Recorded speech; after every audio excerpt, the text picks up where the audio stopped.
Cuan, cuan, we be getting money. Cuan. Oke, sebelum kita ke videonya, saya ingin share info bahwa grup STS akan open lagi STS diskusi dan rekomendasi bulan Maret 2025, teman-teman. Dan masih ada bonus di bulan Maret ini, yaitu perkiraan dividen saham di bursa. Ada dua, teman-teman. Yang satu tuh online, yang satu offline. Jadi kalau yang online tuh udah otomatis, teman-teman. Kita cek di sini, teman-teman ya. Nah, ini yang online, jadi langsung otomatis kalau harganya saham naik atau turun langsung diupdate sama sistemnya. Jadi ini tapi harus online, teman-teman ya. Dan yang kedua ini yang offline. Kalau yang offline bisa dibuka di komputer yang nggak pakai koneksi internet tentunya ya. Tapi harus dirubah secara manual untuk harga sahamnya tentunya. Nah, ini adalah bonus, langsung download aja teman-teman di grup STS rekomendasi Maret. Karena ini mulai bulan depan udah mulai bagi dividen ya. Dari Maret sampai bulan September. Tabel ini akan kepake, teman-teman. Kita intip STS rekomendasi yang masih jalan saat ini, yaitu STS rekomendasi bulan Februari. Ini aktif sampai tanggal 28. Nah, ini di tanggal 14 ya, karena kita rekamnya tanggal 15. Ini tanggal 14 kita profit di SBMA. Telkom ini swing, kita profit. Terus ada Harta, Inco, Toba Cuan, Koko, Isi, ya INPC, MBMA. Nah, kemarin kita cuan 9 saham, teman-teman. Kita cek juga di tanggal 13 Februari, teman-teman. Di sini kita profit di saham AIMS, INPC, Mika, TBLA, terus ada Antam dan Telkom kita buy 2 kemarin di tanggal 13 tapi profitnya di tanggal 14. Terus ada Mutu cuan, Pani cuan, ya Cegas cuan nih AIMS buy 2 ya. Terus Brand cuan dan kita cuan juga 10 saham di tanggal 13, teman-teman ya. Jadi bagi teman mau gabung STS rekomendasi bulan Maret langsung cat saya aja, jangan sampai ketinggalan karena kalau tanggal 28 kita udah closing, teman-teman ya. Oke, kita lanjut ke videonya. Oke Mas Bro, kali ini kita bahas tentang asing. Nah, banyak orang yang bilang bahwa IHSG itu rontok gara-gara asing keluar. Apakah benar dan berapa kira-kira jumlahnya asing keluar itu dari IHSG, teman-teman? Dan datanya udah kita tarik ya, kita udah keluarin datanya, teman-teman di sini. Ternyata memang asing tuh keluar masif banget ya. Kita tarik data dari tanggal 1 bulan 10 di sini, teman-teman. Tanggal 1 bulan 10 tuh di sini. Ya, ini weekly ya, kita ganti satu hari nih. Tanggal 1 bulan 10. Ini Oktober ya.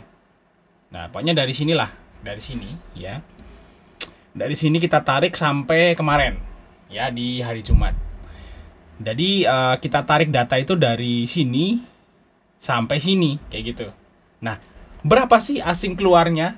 Nah, mungkin teman-teman bertanya nih, kan banyak tuh orang yang bilang asing tuh keluar banyak. Nah, banyaknya tuh seberapa? Nah, ini kita udah hitung datanya, teman-teman.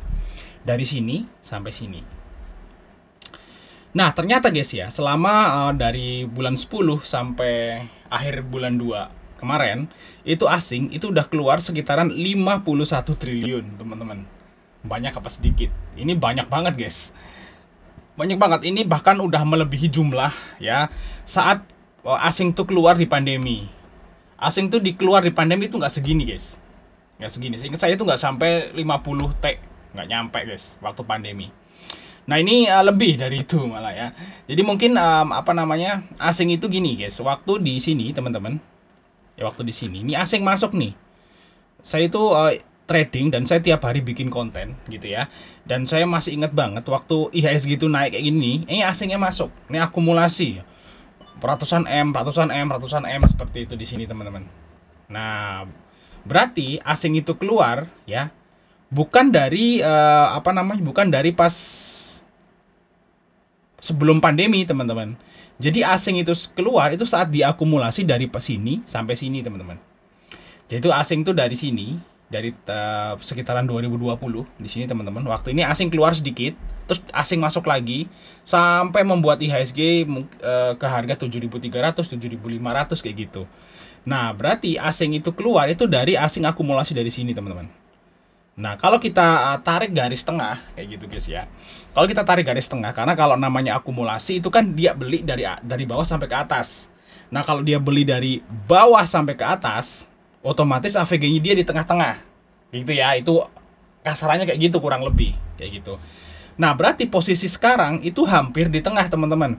Kalau misalnya kita lihat low-nya itu di 5.000, kita anggaplah di sini. Ya, akumulasinya low-nya dari 5.000 lah ya di sini, teman-teman. Sekitar 5.000 kayak gini. Nah, high-nya di sini. Ini asing juga masuk di sini, asing masuk di sini, asing masuk di sini, asing masuk di sini kayak gitu. Berarti AVG-nya kan di sekitaran tengah-tengah. Nah, berarti ini kan kita anggap 8.000 ke 5.000. Nah, berarti tengah-tengahnya di berapa, guys? Ya di harga yang sekarang.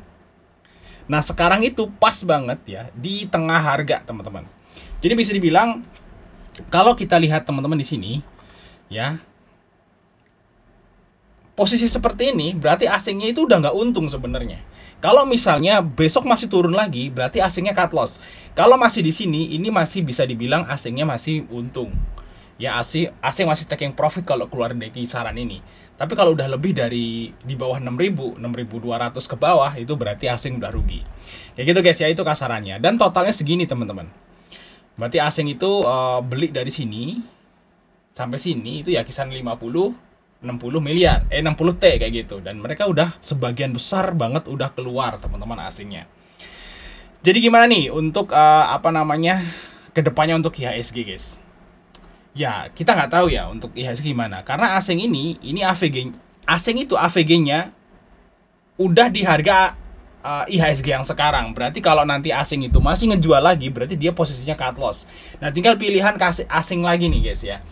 Mereka masih percaya nggak sama Indonesia kayak gitu ya. Mereka asing itu masih percaya nggak sama Indonesia? Indonesia bakal masih ada nggak tahun 2030 gitu maksudnya. Nah takutnya guys, asing itu udah nggak percaya gitu ya sama Indonesia, dan mereka anggap Indonesia itu akan bubar di tahun 2030.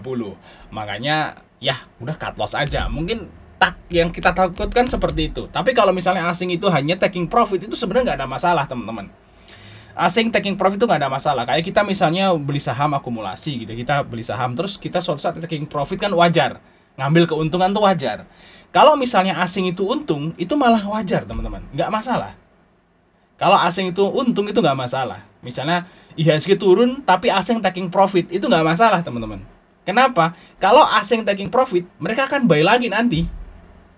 Bisa dipahami nggak di sini? Oh, gue udah untung kok di bursa Indonesia gitu ya. Nah, nanti mereka akan masuk lagi. Nanti akumulasi lagi 5 tahun kayak gitu. Diulangi lagi siklusnya. Tapi kalau asing keluar dari bursa Indonesia karena dia rugi, dia nggak akan balik lagi. Bisa dipahami nggak di sini? Kalau asing nggak balik lagi ya tentu aja berat naiknya. Karena uang yang keluar ini sebanyak 51 T ini nggak bakal masuk lagi. Ini kan keluarnya 51 T nih. Kalau ini masuk lagi, IHSG 8.000 lagi. Kalau dia nggak masuk lagi, terus kalau nggak masuk lagi gimana? Ya mereka kan punya banyak pilihan. Mereka misalnya orang Eropa atau Amerika atau manalah di luar Indonesia, mereka kan bisa beli saham di, misalnya kalau mereka memang suka Asia Tenggara, mereka bisa beli di saham di Malaysia atau Vietnam atau Thailand. Nggak harus Indonesia, gitu ya. Jadi ini ya tugas pemerintah gitu ya.